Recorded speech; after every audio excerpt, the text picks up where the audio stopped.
حضرت سیدنا عباس بن عبد المطلب رضی اللہ تعالیٰ عنہ فرماتے ہیں حضرت سیدنا عمر بن خطاب رضی اللہ تعالیٰ عنہ میرے ہمسائے تھے. فرماتے ہیں میں حضرت عمر بن خطاب رضی اللہ تعالی عنہ سے زیادہ افضل کسی کو نہیں پاتا. ان کی راتیں عبادت میں گزرتی، دن کو روزہ رکھتے، سارا دن لوگوں کی حاجات پورا کرنے میں گزر جاتا.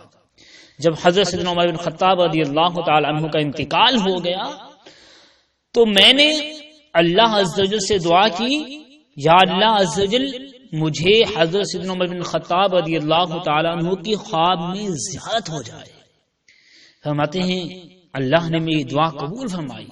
ایک رات میں نے خواب دیکھا کہ حضرت سیدنا عمر بن خطاب رضی اللہ تعالی عنہ مدینہ شریف کے بازار کی جانب جا رہے ہیں. فرماتے ہیں میں نے انہیں سلام کیا، انہوں نے میرے سلام کا جواب دیا اور میں نے عرض کی آپ رضی اللہ تعالی عنہ کا کیا حال ہے؟ فرمایا ابھی حساب و کتاب سے فارغ ہوا ہوں، اگر اپنے رب کو میں رحیم و کریم نہ پاتا تو میری خلافت لے ڈوبتی. اور آپ کے شہزادے رضی اللہ تعالیٰ عنہ نے اسی دن خواب دیکھا تو اس وقت ان سے حضرت عمر بن خطاب رضی اللہ تعالی عنہ نے پوچھا کہ مجھے دنیا سے گئے ہوئے کتنا عرصہ ہوا؟ تو انہوں نے جواب دیا 12 سال ہوئے.